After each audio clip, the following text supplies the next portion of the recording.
Bonjour à toutes et à tous, c'est Paul Dame pour un nouvel épisode de Ça part en sucette. Donc aujourd'hui, ça va être électrostimulation, muscles et clostridium tétani.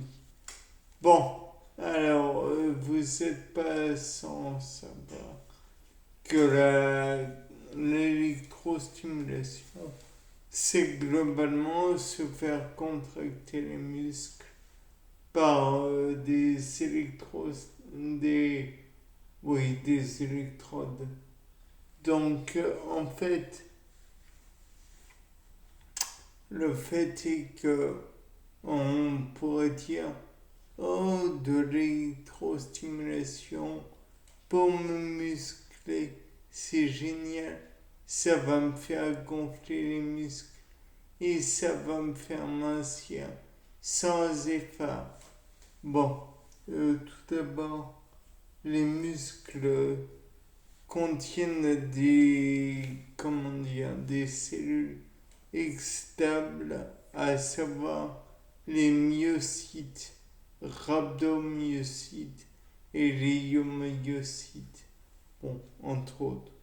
Après, il y a les cardiomyocytes. Mais ne faites pas de bêtises. Mettez pas un électrostimulateur sur votre cœur.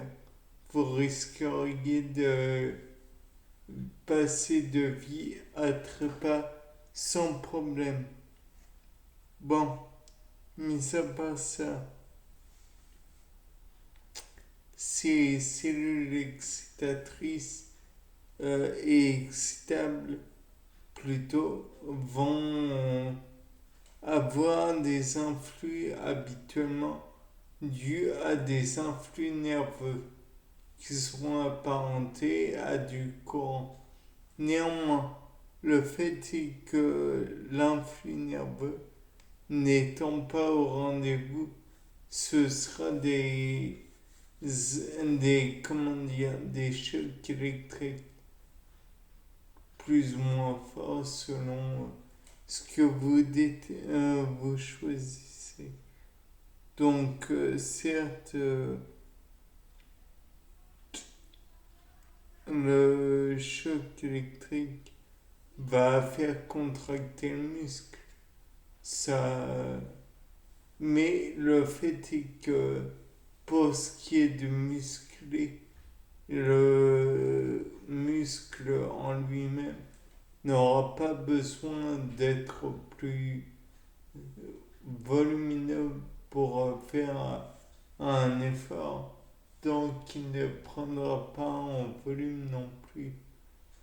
Et il n'aura pas besoin donc de forcer pour en prendre en volume, mais il n'aura pas non plus besoin d'énergie, puisque le courant lui-même, courant électrique apporté de l'extérieur, le fera agir. Donc finalement, c'est un peu comme le motomed, un genre de pédalier qui entraîne vos jambes sans que vous ne fassiez d'efforts. Ce motomed va faire les efforts pour vous s'il est en passif. Donc vous n'allez pas dépenser d'énergie. Donc vous ne perdrez pas d'énergie, ni de graisse, ni de glucose, ou de protéines, ou que sais-je encore. Les graisses en plus, sans vouloir vous décevoir, si vous voulez vraiment perdre des graisses, faites de l'exercice à jeun. Sinon, vous ne pourrez pas. D'autant que faire de l'exercice à jeun, c'est assez pénible, car vous n'avez plus d'énergie, donc vous ne pouvez pas donner le meilleur de vous-même. Enfin, bref. donc, tout ce que cela fera, c'est éventuellement mettre un petit peu vos muscles en action et garder un peu de...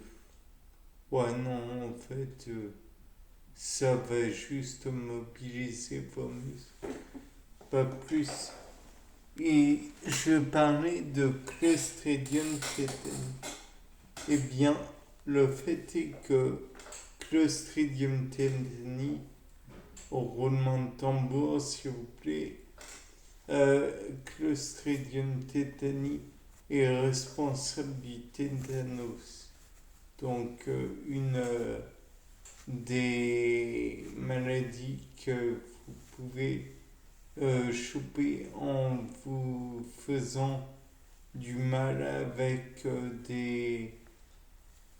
non pas uniquement des morceaux de métal rouillés.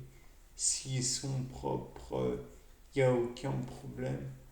Non, des morceaux, des... En fait, dès que vous vous faites mal, mais que vous ne vous désinfectez pas, vous risquez de contracter Clostridium tetani. Et même, j'ai envie de vous dire, si vous rappelez le genou par terre en tombant, donc ce qui peut arriver à tout le monde, et que vous vous râpez donc le genou, que vous saignez, vous risquez de vous faire une petite croûte bien répugnante et dedans il risque d'y avoir Clostridium tetani qui va commencer à se développer.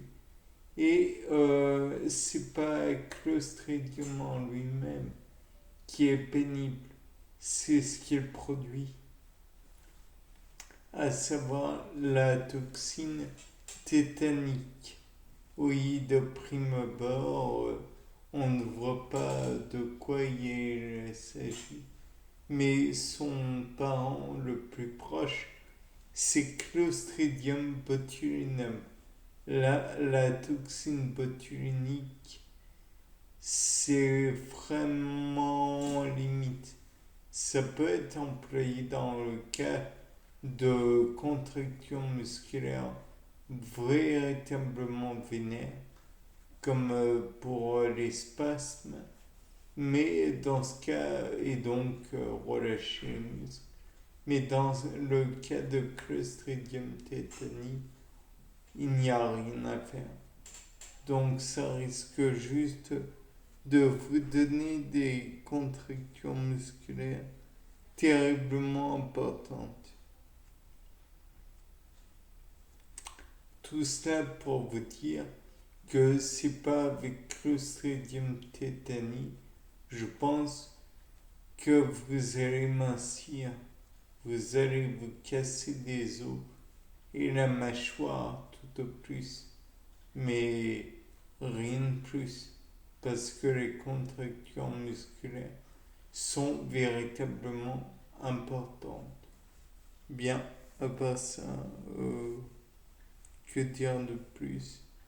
Je peux vous dire que si vous avez Clostridium tetani quelque part, alors dans ce cas, allez voir le médecin.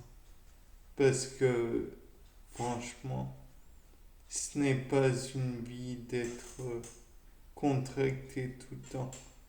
Il y a des images sur internet du tétanos. Je ne le souhaite à personne. Mais toujours c'est que les contractures aussi, c'est pas parce que vous en avez que vous allez perdre du poids. En fait, la seule façon de perdre du poids, en graisse j'entends, parce que le muscle est plus lourd que la graisse, c'est uniquement de faire du sport et un régime adapté, bien sûr. Bien, sur ce, je pense avoir été clair et concis. Au revoir, c'était Paul Dame.